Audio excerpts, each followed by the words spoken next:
सभी साथियों को नमो बुद्धाय। साथियों, आज हम चर्चा करेंगे पंचशील का पालन, जो कि बुद्धिज्म में बहुत महत्वपूर्ण स्थान रखता है। वास्तव में यदि धम्म में हम जीना चाहते हैं, धम्म को समझना चाहते हैं, धम्म को जीवन में उतारना चाहते हैं, तो उसका पहला पायदान है शील। शील, समाधि, प्रज्ञा। अष्टांगिक मार्ग पे यदि चलना है तो हमें इसी क्रम से चलना पड़ेगा। हमको शील का पालन करना पड़ेगा। तो साथियों, आज हम चर्चा करेंगे पंचशील के पालन में ध्यान या विपश्यना का क्या रोल है। चूंकि यदि हम मौन ही केवल रहते हैं, 2-4 घंटे मौन रहते हैं, 1 घंटे रहते हैं, 2 घंटे रहते हैं, तो उसमें एक शील का पालन तो हो जाता है पूरी तौर से, मूषावादा वीरमणि का। लेकिन अन्य शीलों का पालन जो है, जरूरी नहीं है कि वो पालन हो। इसीलिए इस संदर्भ में हमने देखा कि यदि शील का पालन हमें करना है और ध्यान करना हमको आता है, तो हम आसानी से शील का पालन कर सकते हैं। जैसे पहला शील है पाणातिपाता वीरमणि सिक्खापदं समाधियामि। जब हम ध्यान में बैठेंगे तो किसी प्रकार की जो है अकुशल कार्य या हिंसा का कार्य, ये इन सारे कार्यों से हम व्यस्त रहेंगे। अर्थात यदि हम जितने भी देर ध्यान करते हैं, 24 घंटे में हम 2 घंटे ध्यान करें, 4 घंटे करें, ये जरूरी नहीं है कि हम कंटिन्यूटी एक बार में बैठें तो 1 घंटे करें, 2 घंटे करें।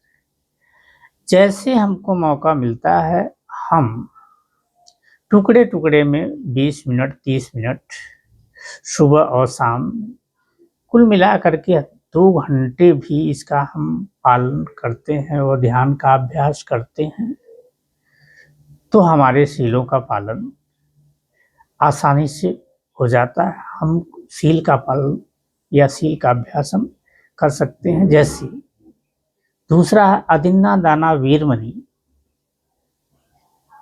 अदिन्ना दाना वीरमणि सिक्खापदं समाधियामि। इसमें हम चोरी से विरत रहने की प्रतिज्ञा लेते हैं, संकल्प लेते हैं। तो यदि जितने समय हम ध्यान में बैठे रहेंगे, उतने समय तक इस जो है शील का हम बहुत आसानी से पालन कर सकते हैं। यानी ये अकुशल जो चोरी या का है या बिना दी हुई वस्तु लेने का है, तो इस अकुशल कर्म से हम दूर रह सकते हैं। इसी प्रकार तीसरा है कामेषु मिच्छाचारा वीरमणि सिक्खापदं समाधियामि। तो तीसरे शील में ही मन, वाणी और शरीर किसी से भी किसी प्रकार का अनाचार होने की संभावना नहीं रहती है, क्योंकि हम पहली बात तो हम मौन रहते हैं, तो वाणी से कोई दुराचार नहीं हो सकता। हम एक जगह स्थिर बैठे रहते हैं, ध्यान में बैठे रहते हैं, तो शारीरिक दुराचार नहीं हो सकता। और चूंकि हमारा ध्यान अपनी सांसों पर होता है, तो अनैतिक विचार आने की भी संभावना शून्य होती है। इस तरह से चौथे का शील का पालन भी आसानी से हो जाता है। इसी प्रकार 5वां शील है मूसावादा वीरमणि हाँ, चौथा है मूसावादा वीरमणि शिक्षापदं समाधियां। तो चूंकि हम मौन में रहते हैं, हम ध्यान में रहते हैं, तो झूठ बोलने, चुगली करने, बकवास करने, ये सारे जितने अकुशल कार्य हैं, इनसे हमारी दूरी बनी रहती है। यानी हम चौथे सील का पालन भी हमारा आराम से हो जाता है, ये किसी प्रकार की दिक्कत नहीं होती। इसी प्रकार पांचवा सील है सुरा मेरई मध्यपमा दट्ठाना वीर शिक्षापदं समाधियां,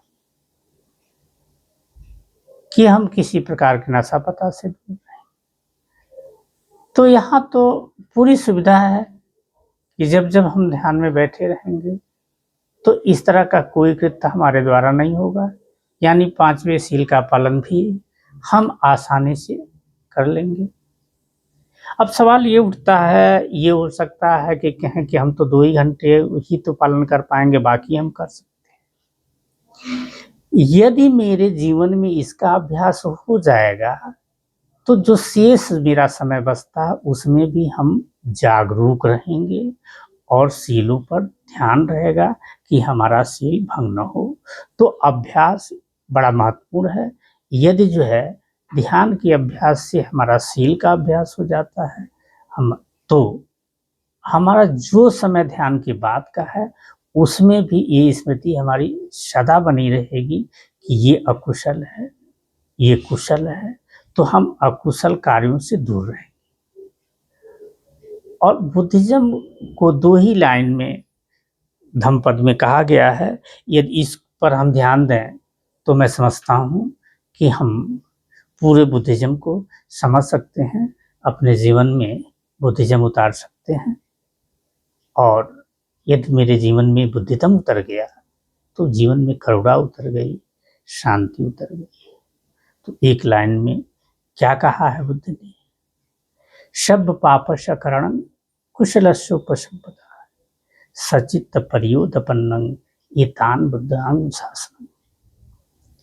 अकुशल कार्य, पाप कर्म मतलब अकुशल कार्य, वो कार्य पाप कर्म होता है जो मुझे पसंद नहीं, मेरे ऊपर वो उसका उपयोग हो, वो हम दूसरे के लिए जो करते हैं वही पाप कर्म होता है।